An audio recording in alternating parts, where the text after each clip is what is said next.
All right, what's up, everybody? Welcome back to the When You Wish Upon a Pod podcast, where today we'll be diving into the secrets of Disney travel planning. One of the most incredible vacation spots in the United States, if not the whole world, Disney World truly can be the happiest place on earth. However, most visitors to the place where dreams come true don't know how to get their money's worth.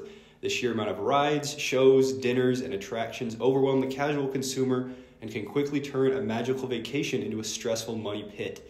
The bulk of vacationers do not know how to do Disney World right. However, with the right mindset, proper planning, and spending on the right things, anyone can have a memorable, magical experience. Today, I have with me some guests who will explain how to get the most out of your Disney World vacation. Kate, let's start with you. Introduce yourself. Give us a brief overview of your Disney experience. My name is Mike. Oh. I'm probably considered an expert on Disney World. I've been there, I think, 7 times, but I help plan vacations for multiple other people as well. So I would consider myself an expert on Disney World. Awesome. Kate? And I am Kate. I'm Mike's wife, and I just tag along to all these rides. Awesome. Thank you. All right, Mike, being our expert, walk us through your mindset as you plan out a Disney World trip. What do you look for? When do you look for it? Talk us through that. That's a great question. The first thing you have to do is convince your mother that it's time to go. Okay. Once I figure out that, I can plan another trip and it's not going to land me in too much trouble, then I really start looking at the crowd calendar. And what that is there's several crowd calendars out there that tells you how crowded the park's going to be. My favorite is Touring Plans. That's the one that's my go-to one. It's a paid subscription, but they use statistical analysis over years and years and years of data to provide the best time to go. You know, the crowd levels, they go from 1 being completely dead to 10 being, oh my gosh, you're crazy to even try. And so I use that in order to plan when to go on my trip.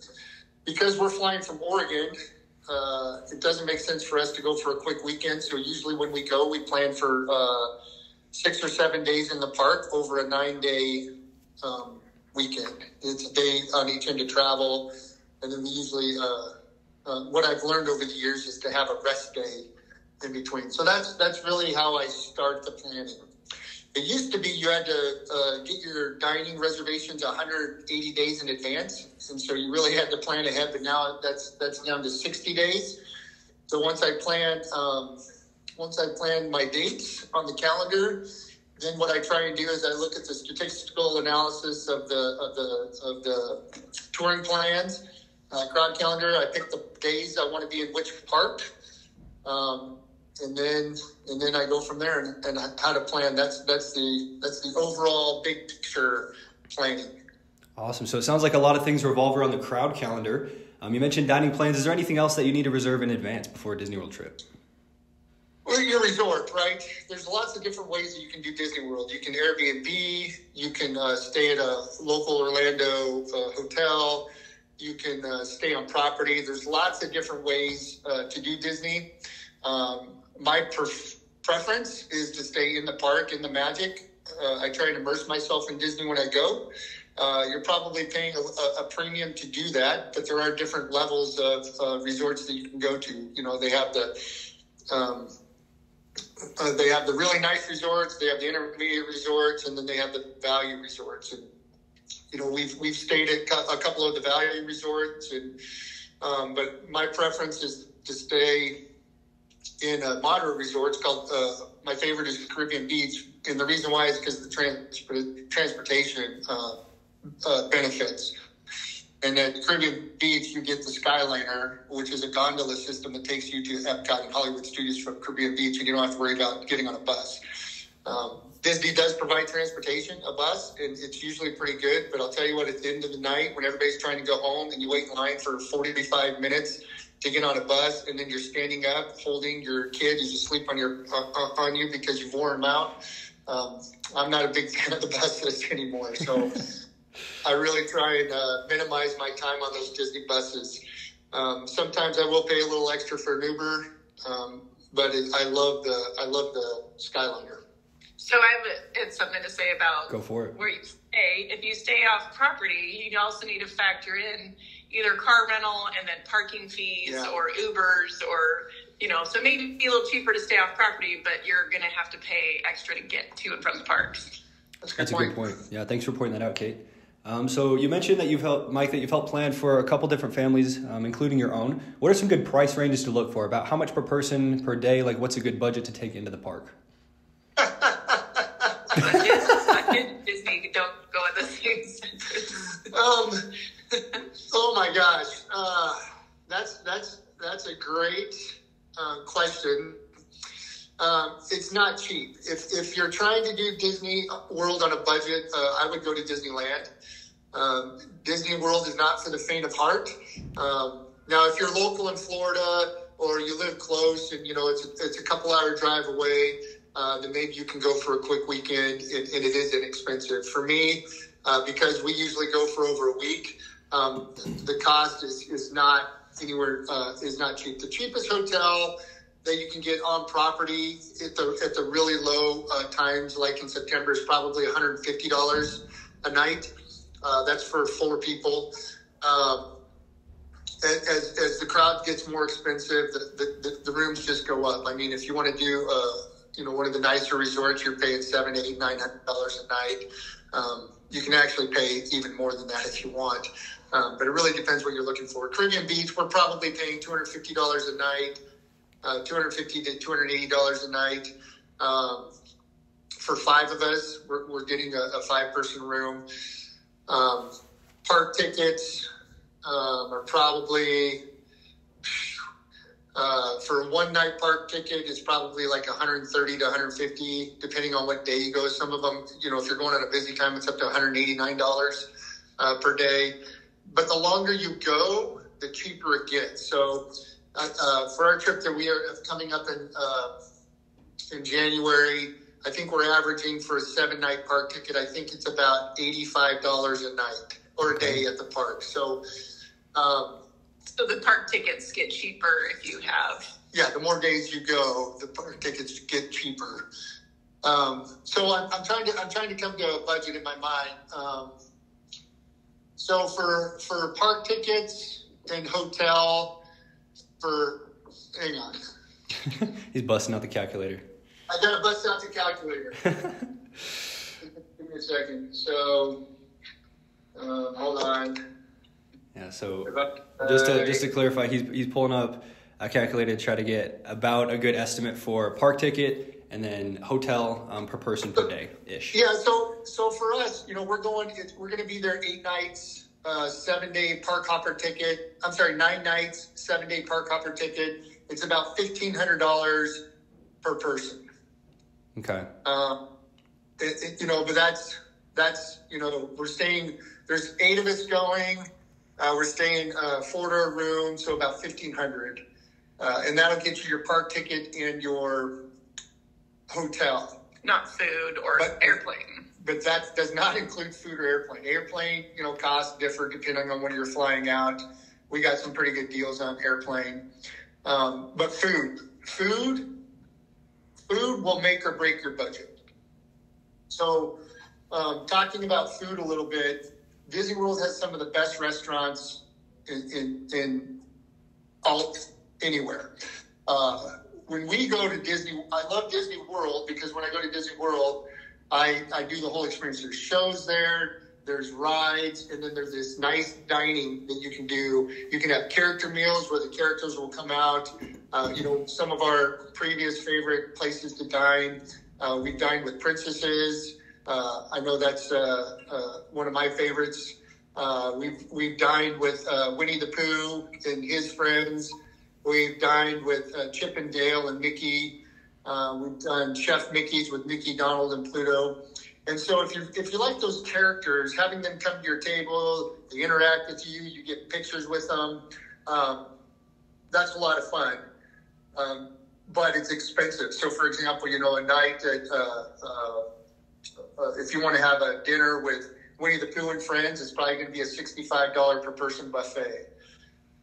So food is expensive. 100%. Now, you can do it cheap. You can bring, Disney is very accommodating. You can bring your own food in. They have lockers where you can store coolers. There's lots of ways that you can do cheaper.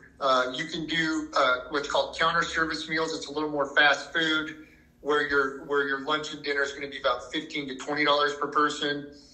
Or like I said, you can bring in sandwiches from outside. So food is really what's going to make or break any budget that you want to put. And so you really have to pay attention how you're going to eat. If you just go to Disney World and not have a plan for food, you're going to break your budget, 100%. I believe that. Well, thanks for that advice, Mike. So you mentioned that Disney World is not for the faint of heart. You've talked a little bit about the monetary side. Let's jump into kind of like the difficulty of days. What does a typical day at Disney World look like? So I'm going to give a quick example. So there's two different ways you can do Disney. If you can go with a plan, have a plan. It has to be a flexible plan, but you have a plan. You schedule your lightning lane. It used to be called fast passes ahead of time. You have a plan. I use touring plans. They give me a statistical analysis of how to walk through the park based on crowd levels. And so if you go with the plan, you can get a lot done at Disney. I'm going to give you an example. We show up for what's called rope drop. You get there probably about 30 minutes before they let you in the gate. You get into the park, and then they hold you at a different place inside the park because they want you in there spending money in their shops. Starbucks is open and donut shops open, so you're spending your money in there. But they'll hold you for another 30 minutes until they let you go for a ride. So we get there about 30 minutes before the gates open. And sometimes that's early. I mean, there was one time I remember we were at Hollywood Studios, and it was pitch black outside. I think we got there at 6 a.m. I think the park opened at 7. We were there at 6 a.m. It was dark and tired, but it's a lot of excitement. There's thousands of people waiting to do that. Thousands of your best friends, huh? That's right, of your closest friends. And so you get into the park, you have a plan, you march to your plan. It's very calculated. It's very you must know and have a plan. So, for example, one day, this was a couple trips ago. A good friend of mine, Aaron, and I were riding back to the resort on the bus after a great day at Disney, and we're talking to a guy. You talk to a lot of people while you're there. Yeah. We're talking to a guy, and he was so excited about his day. Him and his family, they had been there all day, and they had hit 4 attractions for the day. And he had never been so happy in his life.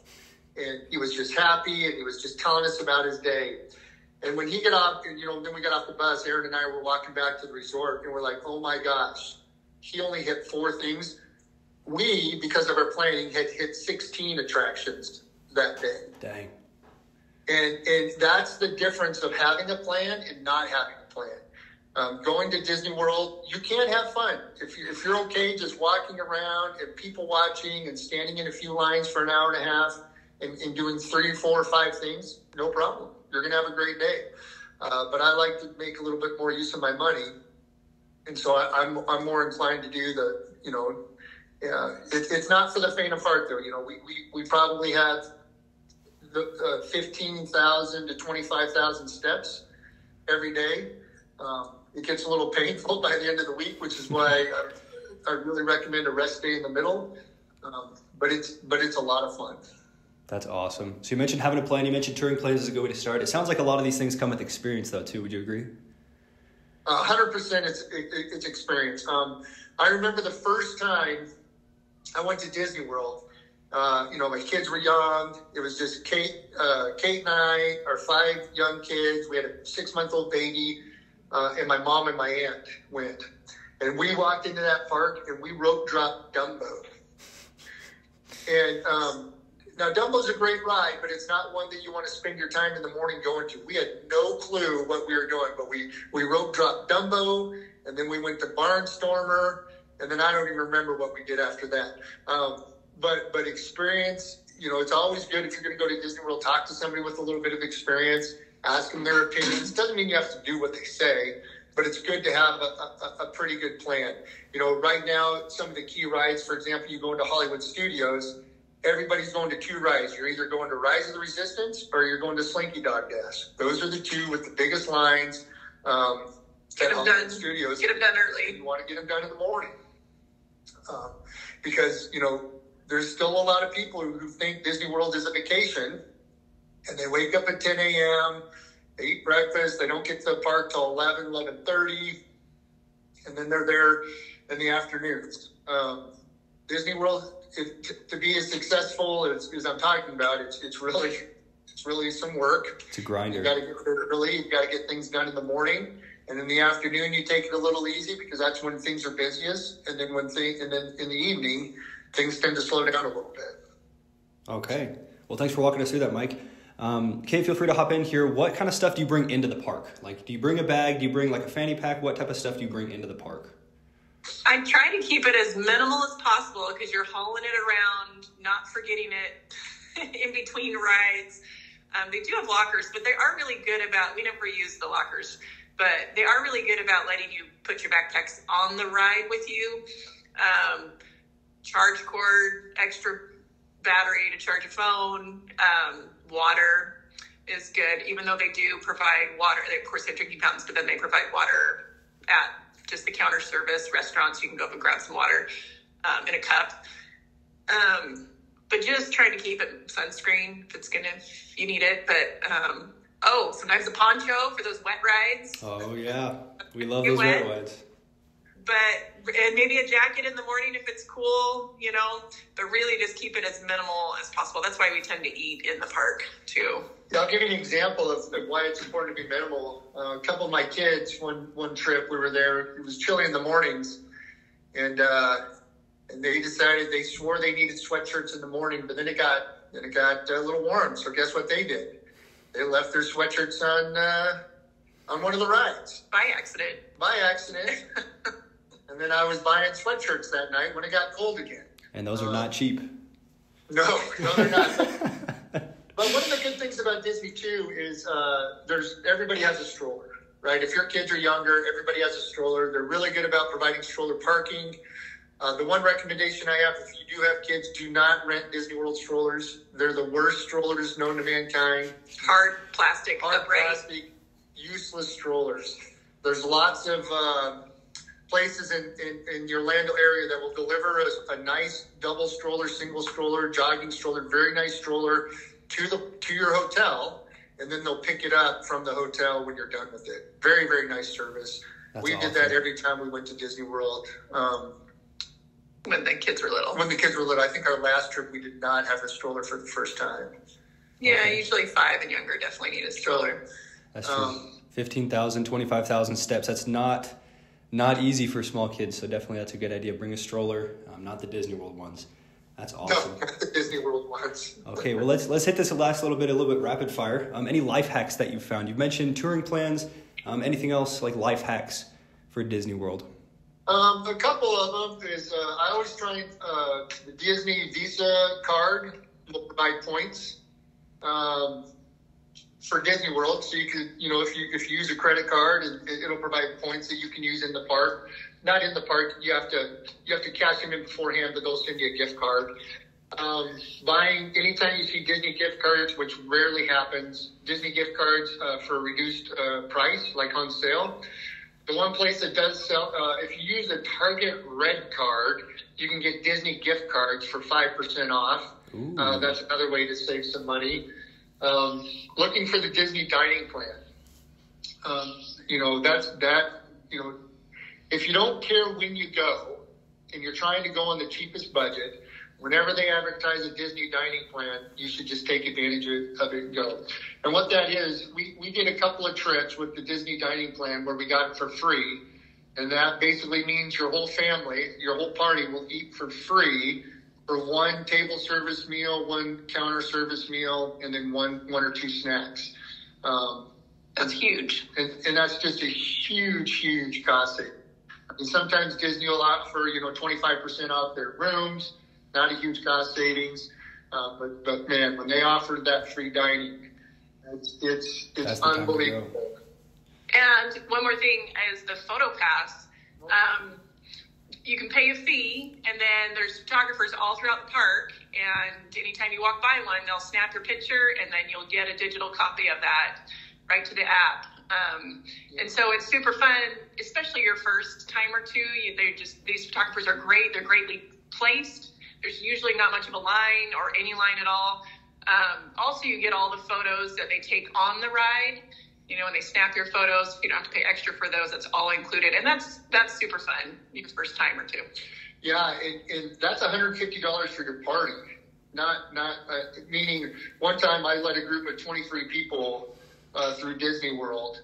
Me and a friend of mine led 23 people, and we only paid for one photo pass. And it was $150, but we got hundreds and hundreds of photos on that one pass. So it's a pretty good deal. We probably don't do it as much anymore. Just because we've got a bazillion pictures. Yeah, we've got a bazillion pictures. And but yeah, that's a good point about the photo pass. Yeah, that's a good point. The key thing, the one key thing for a life hack or for Disney hack, you got to be early for everything. You got to plan your trip early. For example, when I made dining reservations for a trip coming up, I was the dining opens up 60 days before your trip at 3 a.m. Pacific time. That's 6 a.m. Eastern time, but it's 3 a.m. Pacific time. So I was up at 3 a.m. making dining reservations because some of those restaurants are so popular that you won't get in. So you got to be early. When we go to the parks, we try and eat early, right? We want lunch at 11 o'clock. And the reason why we want lunch at 11 o'clock is because nobody else is eating lunch at 11 o'clock. We want dinner at 4:45 or 5 o'clock because nobody else is eating dinner. And so it really gives you the opportunity to try and stay one step ahead when you're inside the park of what other people are doing. And that's something that's worked out well for us in the past. That's awesome. Thank you for those tips. So we talked about a lot of underrated things, a lot of ways to go. What are some overrated things about Disney World? Oh my gosh. Okay, overrated. One of the overrated things is characters. I love characters, so don't get me wrong, but waiting in line for characters. I would much rather get my character interaction through a meal that I'm already paying for. And so I think it's characters. Waiting in line for characters, I think, is a little overrated. Some people love it. Some people swear by it. I'd rather have the characters come to my table while I'm eating. Something else that's overrated in Magic Kingdom, people love the Seven Dwarfs Mine Train roller coaster. It's a great roller coaster, but it's not worth waiting 90 minutes for. It's also one of the lightning lane rides, meaning you can pay an ad hoc fee. I think it's $12 per person in your party to go to the front of the line of that ride. It's just not worth it. So that's one of the things that I think is overrated. Awesome. I would say too, a lot of the souvenirs are really overrated, but that's me. I'm not a shopper. But like people are carrying around these $20 popcorn buckets. I'm like, you got to haul that thing around all day. $60 popcorn buckets. Let's be clear. And the $25 balloons. Yeah, you're just hauling those around. What do you do with those when you're on a ride? And I guess if you got a stroller, you can shove it in there. But or the $30 bubble thing. It's just the souvenir. They're fun at the moment, but you bring them home. Or the $20 snap guns that my kids might have bought from Indiana Jones. Yeah, Guilty as charged. To me, the souvenirs are a little overrated. But yeah, so I think there is some things that are overrated. The one thing I love about Disney is just fun for everybody. When we went with that group of 23, we had people in age from 2, I think Gabe was 2 at the time, to my mom and my aunt who were in their late 60s or early 70s. And everybody had a great time. And that's what I love about Disney World. That's awesome. Thank you for your tips. Thanks for the overrated. We've heard a lot from Mike. Kate, how does this planning method affect the trip? Is it worth it to put this extra effort in to get up at 5:30 a.m. with small children? Is it worth it? Yeah, it makes your day flow a lot better. It makes just better memories because you're not waiting in so many lines. You get to see, especially when you're first thing in the park and there's hardly anybody else there, being ahead of the crowd, it makes it a lot more fun. Yeah. Awesome. To wrap up here, let's talk about your favorite Disney memory. One apiece. Go for it. I would say for me, I was thinking about this, that our very first Disney trip, we had kids from ages 11 to 6 months, 5 kids. And day one, I was nervous about finding everybody. So they'd get lost in the crowd. So I had everybody in bright yellow shirts. And we're waiting for a parade to happen. So we're sitting just along the curb, saving our spot, waiting for this parade. And we're all lined up in our yellow shirts. And a photographer, PhotoPass person comes by and is like, hey, want me to take some pictures? And so we'd all just pulled out a Mickey bar too. We bought a Mickey bar and sat there reading it, and we have these really fun pictures, professional pictures of this photographer came up and took our pictures of all of us in our yellow shirts waiting on the curb. And just what a fun, magical day that was. Day one of your first trip ever is the most magical. Everything is overwhelming. You don't know what you're getting into, and to have that moment captured, it was really, really special. That's awesome. And if I remember right, that picture's hanging up in your living room, correct? It is. That's awesome. Thank you, Kate. Mike, go ahead. Oh man, favorite memory. I have a lot of favorite memories, and probably because I really get into the planning. Some of my favorite memories are getting the hard to get dining reservations, and when I get them at 3 a.m, it makes it all worth it. But I think the best, one of the best memories I have is watching Happily Ever After, which is the evening fireworks show in Magic Kingdom, for the first time with my family. It's, my kids were young, they were in awe. It was before everybody's on their cell phone trying to video it. It was just knowing that I was there with my family. We were all having fun, and it had been just a great day. That's probably one of my favorite memories. That's awesome. So it sounds like first times are very important for Disney World. You want to do it right. You want to do it correct. Thank you all for your tips today. I know that I definitely learned a lot from just listening again. And I've been on a couple Disney World trips, but thank you so much for being on the podcast here today. Feel free, listener. Yeah, thank you. Feel free to check out our other episodes on YouTube or Spotify. Anywhere you can find your podcast will be there. And as always, stay magical.